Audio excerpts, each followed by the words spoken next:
Yo, what is up guys? Delboy here, aka Blue Collar Sports TV. Hopefully you guys are doing well. If you're new here, smash that like, hit subscribe, all of that good stuff. So Lawrence Okolie defeats David Light by a 12-round unanimous decision to retain his WBO Cruiserweight title. Really, I mean, what can I say about this fight? Dull, uninspiring, boring, messy, a chore to watch. I mean, I think I need a fucking intervention. Wasting my Saturday night watching Lawrence Okolie box. Dear oh dear oh dear. I mean, when you think of Lawrence Okolie, you know, we know what comes with Lawrence Okolie, right? You think of holding, mauling, rabbit punching, poor officiating, etc, etc, etc. And once again, that transpired in this fight. I was expecting... Listen, with Lawrence Okolie, I think we know what we're going to get at this point, but I was expecting some sort of improvement now that Lawrence Okolie has... his new trainer is Sugar Hill. The Kronk Gym. And, look at Lawrence Okolie. He's 6'5" cruiserweight, tall, rangy. He's got power. Theoretically, Kronk, that style, should suit Lawrence Okolie quite well.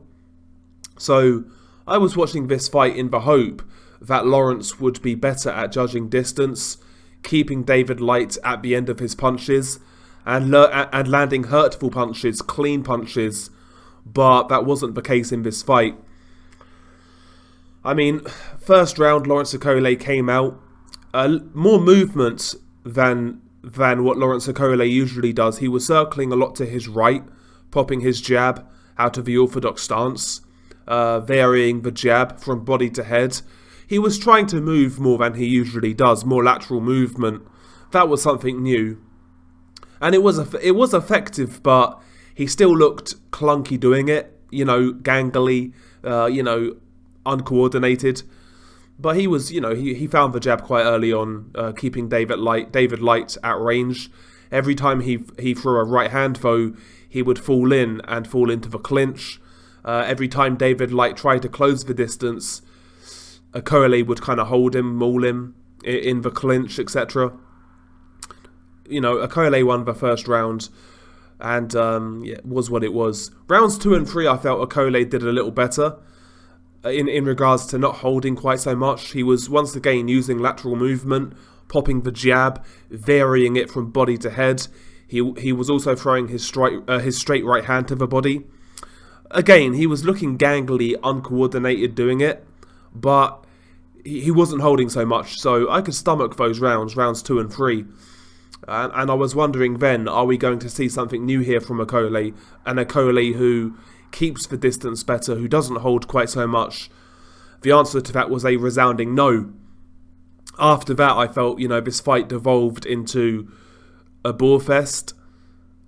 And it was a real struggle to get through. I mean, I was switching off throughout this fight. I was checking various things, doing this, that and the other. I'd come back to it. I wasn't really focusing on this fight like I should have done, but can you blame me? I mean, absolutely dreadful. After round 3, again, Okolie, when it was at range, he was popping his jab. David Light would block a few would get through.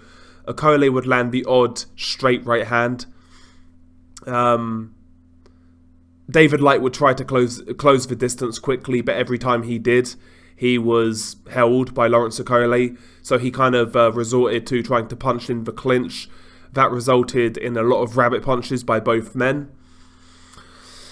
Occasionally, David Light would land a short little counter on the inside when Lawrence Okolie would throw the straight right hand or fall in with his jab. Sometimes David Light would counter with a little short right hand, and he did that on a few occasions. Sometimes Light would get through with the odd jab to the head or body, but he was just nullified by Okolie's ugly cheating tactics, really. It was a poor fight. It was a poor fight. David Light showed, I guess, resilience. He got caught a few times in this fight by big straight right hands. He took them relatively well until the end. He showed a good chin, David Light, but not much else. He didn't really show any quality in his punch technique for the most part. No real power to speak of. And he didn't have the physicality to deal with Okolie's wrestling. Towards the end of this fight, Okolie actually hurt David Light a couple of times. He hurt him in round 10 with a right hand, sort of a straight right hand down the pipe. Okolie then landed another 2 or 3 big right hands on David Light. Light was covering up. The shots were getting through, but, Light, he survived and he got through the round.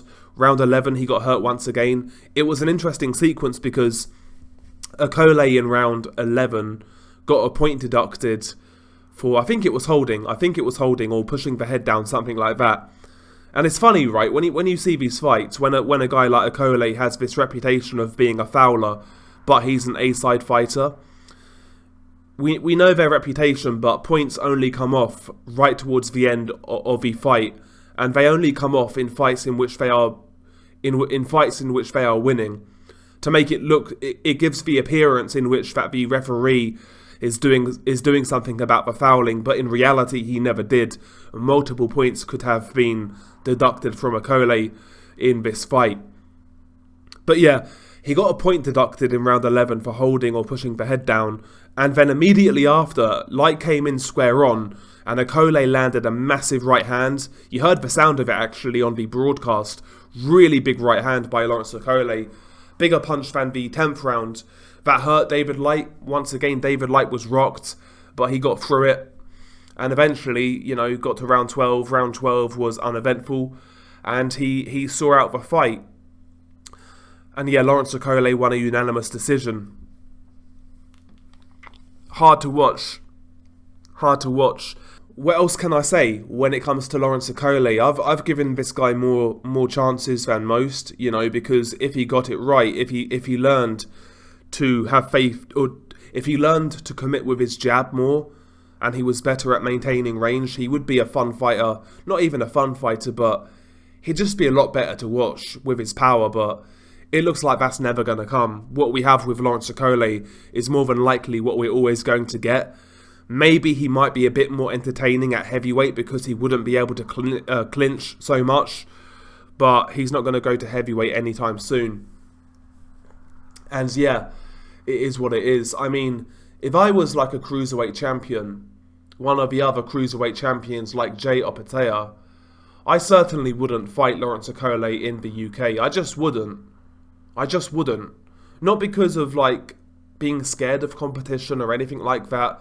No, I never advocate for not taking certain fights, but the officiating in these Lawrence Okolie fights is beyond a joke at this point. It's beyond a joke. If I'm Jay Okolie, I've just beaten Maris Briedis in a war. Why the fuck would I go to the UK to get molested by Lawrence Okolie? I mean, bro, in 20 years' time, Lawrence Okolie is going to go through his Bill Cosby fucking phase. He's going to get accused of molestation by all of these guys, Matty Askin, Isaac Chamberlain, Mikhail Cieslak, David Light. These guys are going to file a lawsuit on Lawrence Okolie. They're going to reinvigorate the Me Too movement. Fucking awful. Absolutely dreadful. As for Lawrence Okolie, where does he go from here? Quite frankly, I don't really care. I mean, Sky and Boxer must be looking at this signing and thinking, what the fuck have we done? In retrospect, it's probably good that Eddie Hearn's got rid of this guy, to be honest. It's probably good. I was saying it was bad because, that's one fighter less to put on your cards, but after watching this, it just reminds me of how bad this guy is to watch. And yeah, I mean, if Sky are going to get any juice out of Lawrence Okolie, I think they should just make the Richard Riakporhe fight next. It's 2 London guys, both guys have power, there's a bit of beef there. That's the only fight really that's going to generate any sort of excitement in regards to Lawrence Okolie in the UK. People would be a bit interested in that fight. But aside from that, man, bro, they're going to struggle. They're going to struggle promoting this guy. It is what it is. I don't know, man. I feel like I've been up for 72 hours after watching that fight. I feel drained. You know, like the soul has been sucked right out of me, so to speak. And not in a good way. Fucking hell. Jesus Christ. What am I doing covering this fight, bro? What's going on here? Jesus Christ. Anyway, this has certainly been an unproductive Saturday night. Share your thoughts below. I mean, I'm sure you guys are thinking along the same lines as me, but share your thoughts below. I'll be intrigued to hear what you guys thought of this fight. Anyway, peace out, guys. Have a good one.